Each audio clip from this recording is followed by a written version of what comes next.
I wanted to draw from experiences that I had growing up on the farm. I realized that presenting things that were real to me would be real to others. Therefore, community spirit, giving, being a part of something that's bigger than you.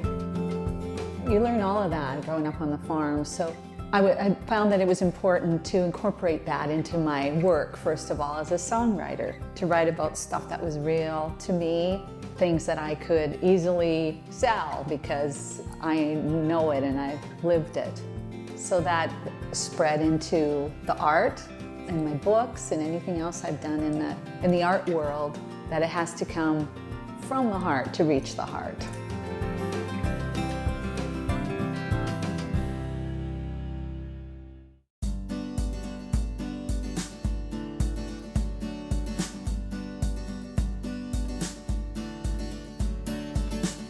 My name is Eli Barsi. I'm a musician, recording artist, songwriter, author, painter, and gallery owner on the prairies of Saskatchewan.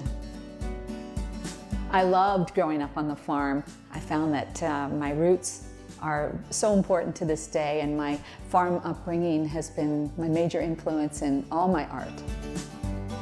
I like to create a lot of different kinds of art. Traditionally, I will paint on the usual canvases and art boards and things like that. However, in the past few years, I've taken that in a few other different directions. I love painting landscapes of the scenery, my surroundings, my upbringing, farm type scenes, but I love painting scenes of my travels across Canada and beyond. And I've taken the landscape painting and put it on different backdrops other than your usual canvas and art boards. I love digging up pieces of the past from the prairies, discarded items like kettles and cattle skulls and old saws, farmhouse windows, barn board, barn windows, you name it, that kind of thing.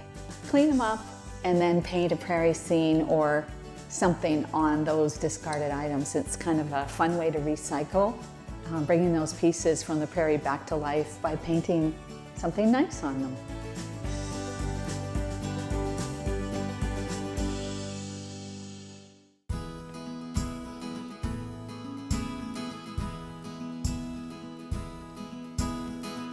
I've been a musician pretty much my entire life. It was something that picked me. Music was there before I even realized I wanted to pursue it. So it's started to evolve where this music thing, I'm really enjoying playing music and wanted to make a career out of it. So long story short, 36 years later, I have been playing music professionally the entire time. My shows have expanded over to Europe, as well all over the United States, where I lived in Missouri and Nashville for several years. And I've recorded a large body of work, 17 albums to date, and album number 18 will be on its way hopefully soon. I still want to be out there playing. I still love it. I still enjoy the travel.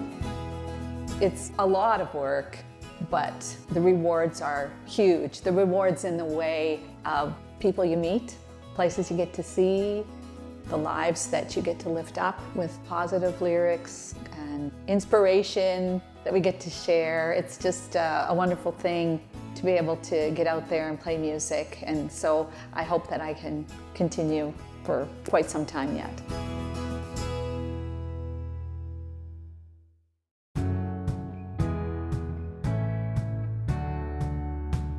So far, I've authored 2 books. One is a poetry book with my paintings. It's a coffee table book. It has 34 poems in it and 44 paintings, and it's called Poems and Paintings from a Prairie Girl. I'm looking very forward to doing volume 2 of a book, another coffee table book quite similar to that one. As well, I authored a children's book that was inspired by one of the songs off of one of my albums called Prairie Skies. So I wrote this children's book called Beneath the Prairie Skies, and that's been well received. So I'll probably work on another kids book in the near future too.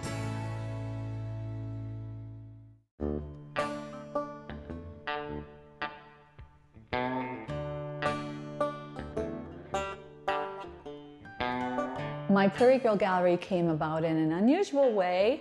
It started off as just one little tiny room, and it's the front room with the big window. Just that room, not for retail, not for anything else, but to have a place to go and paint when I wasn't on the road playing music. So I'm not cluttering up my dining room table anymore and have stuff, paint stuff all over my house.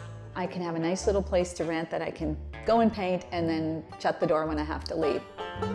That was October of 2019. Fast forward to March of 2020 when everything changed. Everything canceled. All my work shows, music shows were canceled. All my art shows were canceled. So I went from a lot of work lined up for the following year down to all of it being gone. But I still had my little room where I was painting. So to keep my spirits up, you know, I was there every day painting. And everything was piling up because I was painting every single day. And I thought, geez, you know, I should maybe hang some of these paintings on the wall and open the doors and tell people I have a little bit of a gallery going on if they want to stop by. And then I had more people, some more foot traffic started to happen, so I expanded. And now I've expanded into all the space that I can. And so I couldn't be more pleased that I've been able to expand and keep going with this and working on making it a little more of an art center as well as the gallery. My husband teaches music here as well, so we have a lot of people of all ages coming and taking guitar and ukulele and bass lessons. So that's wonderful, and now that I have a little bit more space, I can offer some songwriting seminars, workshops, paint classes, little private parties, you name it.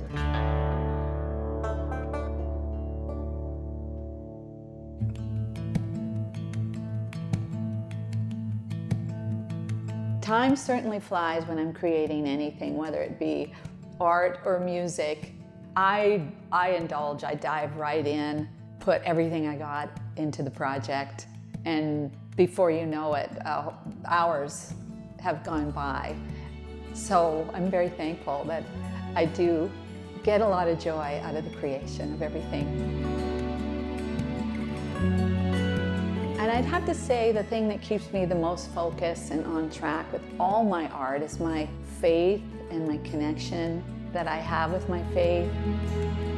Above all, faith and family and community are the most important things, but it's those things that keep me strong and keep me driven and keep me pointed in the right direction.